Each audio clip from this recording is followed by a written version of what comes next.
खाएर Hello, सुन्नु hello. Welcome back to my channel. रोएर देखा उठ उड़ाऊं. So it's me. कति सुबह उठ दुःख गई थी, आँख सूज गया था होइन फैन की वजह से. इतना सो दुख क्यों भाई साहब? नुहाई धुवाई गरेँ अब ड्युटीको लागि रेडी हुनुपर्छ.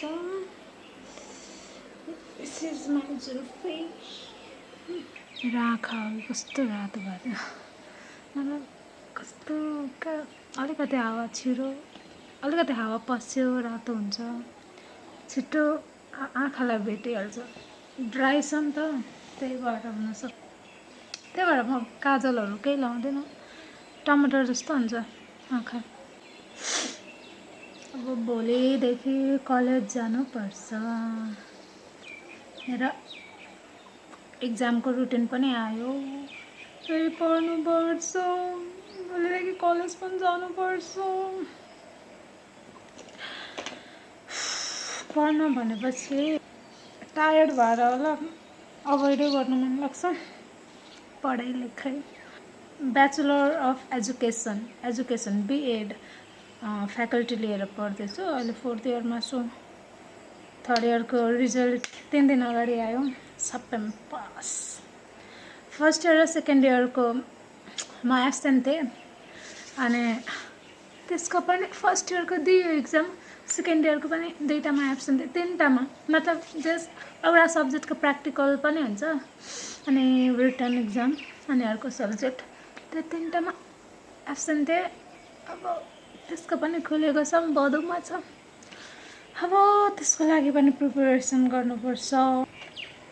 एक्जामको 1 दिन अगाडि पढेर अनि एक्जाम दिन गइन्छ. कस्तो छैन केही मतलबै छैन. तर मतलब नभएको भए जोइन गर्दैन थिएँ. मैले 11-12 आई थिङ्क 2000 कति 15-16मा सकेको थिएँ. त्यो मलाई रिग्रेट हुन्छ. त्यही भएर म जब हाम्रो कोभिड पेन्डेमिक थियो नि म चेन्नईमा बस्थेँ नि त. अनि आफ्टर द्याट म घर आएँ ड्युरिङ द कोभिड.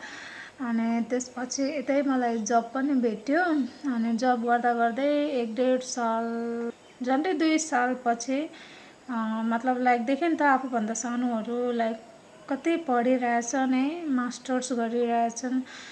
अनि मलाई कस्तो जेलस फिल भयो. जेलस. हम औरत जात ऐसे ही होते मतलब औरत जात नहीं म चाहिँ जेलस भएँ.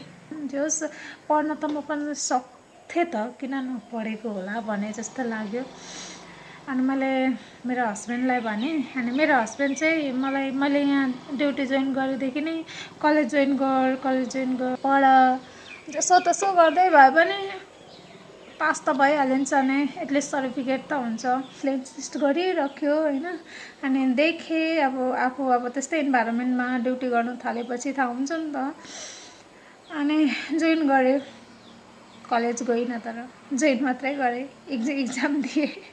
1st इयर पनि त्यत्तिकै सक्यो. 2nd इयर पनि त्यत्तिकै सक्यो विदाउट कलेज गोइङ. अनि 3rd इयर पनि त्यत्तिकै सक्यो. तर 4th इयर अब के अरे यसमा चाहिँ जानुपर्छ किनकि कस्तो छ भने हाम्रो प्र्याक्टिकल ज्यादा हुँदो रहेछ एजुकेसनमा गरेँ. तर एजुकेसन त कस्तो झ्याउ लाग्यो. कति धेरै practical project work my god दिमाग की बत्ती बुझ जाती है. अनि 4th इयर भोलिदेखि त्यही भएर कन्टिन्यू जान्छु भन्दैछु किनकि कति प्र्याक्टिकलहरू छुटिसकेछ. अनि हाम्रो प्र्याक्टिकलै हुँदो रहेछ एक्जाम भनेको रिटर्न पनि हुन्छ तर प्र्याक्टिकल पनि रिटर्न जस्तै नै एक्जामै मतलब हो भनौँ न.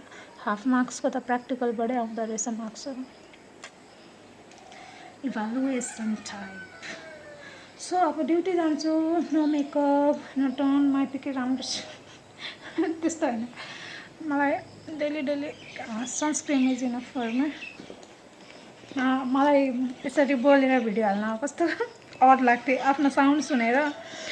बट मलाई एकजना म्यामले हिजो भन्नुभयो मिस तपाईँ त भिडियो पनि बनाउनु भ्याउनुहुँदो रहेछ भन्नुभयो कि. अनि भ्याइँदो रहेछ भने बनाउँदाखेरि चाहिँ भने होइन. अनि तर तपाईँको भोइस कस्तो राम्रो मलाई त कस्तो मिठो सुने भनेर भन्नुहुँदै थियो क्या. अनि मलाई जस्ट फर्स्ट कम्प्लिमेन्ट मैले भिडियो हालेदेखिको त्यसरी आयो.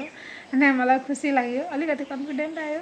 त्यो सबै कानमा पानी पस्छ नि त एयरबड सकिरहेछ त्यही भएर यसले सफा गरेको अझै हालिदिन्छु सो अब म ड्युटी जान्छु सी यू भोलि okay by Thank you for watching my video.